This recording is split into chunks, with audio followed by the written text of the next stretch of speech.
8ই জুনের গণহত্যার বিচার চেয়ে আমরা বাঙালি দলের পক্ষে সাংবাদিক সম্মেলন। আমরা বাঙালি দলের পক্ষে তাদের রাজ্য কমিটি সাংবাদিক সম্মেলন করে তাদের রাজ্য কার্যালয়ে তাদের দাবিগুলি হলো হাইকোর্টের একজন কর্মরত বিচারপতির নেতৃত্বে বিচার বিভাগীয় তদন্ত কমিশনের মাধ্যমে 8ই জুনের গণহত্যা জড়িত অপরাধীদের চিহ্নিত করে উপযুক্ত শাস্তি দিতে হবে। 8ই জুন থেকে এ পর্যন্ত উগ্রবাদী হামলায় ক্ষতিগ্রস্ত বাঙালিদের পরিবার প্রতি 2 কোটি টাকা জমি ও নিরাপত্তা দিয়ে পুনর্বাসনের ব্যবস্থা করতে হবে। সচিব গৌরাঙ্গ রুদ্রপাল আরও বলেন যে উগ্রপন্থী সমস্যার চির সমাধানের জন্য আজকে প্রত্যেকটা দল তাদেরকে নিয়ে রাজনীতি খেলছে। বিচার বিভাগের তদন্ত কমিশন করতে হবে এবং তাদেরকে শাস্তির আওতায় আনতে হবে।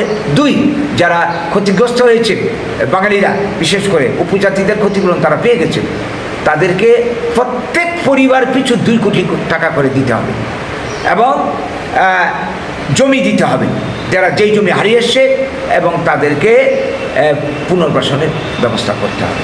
এই দাবির ভিত্তিতে আমরা আন্দোলন করছি। আজকে আমরা লক্ষ্য করছি বিজেপি দল, সিপিএম তো আমাদের এই আন্দোলনের কুঠাসা হয়ে গেছে, আমাদের বিরুদ্ধে যা না তা উল্টাপাল্টা কথাবার্তা বলছে। বিজেপি দল তাদের ভীষণ ডকুমেন্টে ছিল কিন্তু যে ক্ষমতা এলে এই সমস্ত উগ্রপন্থী যে কাজকর্মের পেছনে কাদের হাত ছিল 80 জন গণহত্যা এবং তার পরবর্তী হত্যা লীলা তদন্ত করে দোষীদের চিহ্নিত করে শাস্তি দিন, আজ পর্যন্ত করেনি। এখন তারা কিছু কিছু মুখ খুলছে। এখন কেন আমাদের বলার পর তারা এখন কিছু কিছু বলছে? কারণটা কি? এর পেছনে যদি কোনো রাজনৈতিক উদ্দেশ্য রয়েছে? আমরা দাবি করছি তাদের কাছেও যদি তাদের সদিচ্ছা থাকে তাহলে 80 জনের গণহত্যার বিচার বিভাগের তদন্ত কমিশন কোনো, বিজেপির তো অনেক এজেন্সি আছে, এই এজেন্সি লাগিয়ে তো আজকে সারা ভারতবর্ষে বিরোধী দল করে জব্দ করছে। ত্রিপুরার ক্ষেত্রে এত বড় কেই সুখে তারা কেন ছেড়ে দিচ্ছে? তারা করুক, তাদের সদিচ্ছা প্রমাণ করুক।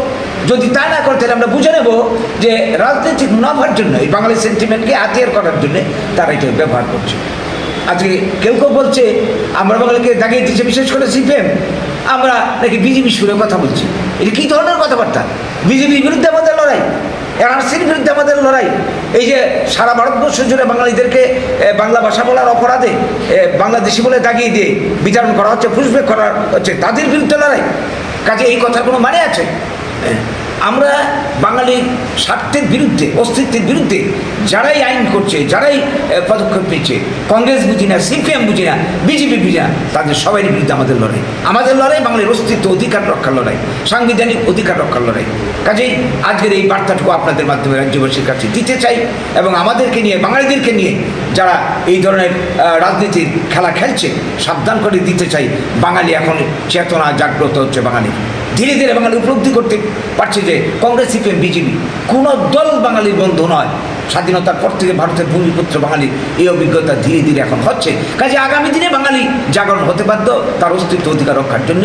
আমরা আহ্বান করি আপনাদের মাধ্যমে বাঙালিকে বাস্তব লাগবে সিপিএম, কংগ্রেস, বিজেপি এই সমস্ত দলের সংস্রব ত্যাগ করে এই যে বাঁচার আন্দোলন, আমরা বাঙালিকে সামনে এগিয়ে নেওয়া ছাড়া দ্বিতীয় কোনো রাস্তা নেই। এই বার্তাটুকু আপনাদের মাধ্যমে আজকে আমরা দিতে চাইছি। নমস্কার। Bureau report into Bangla.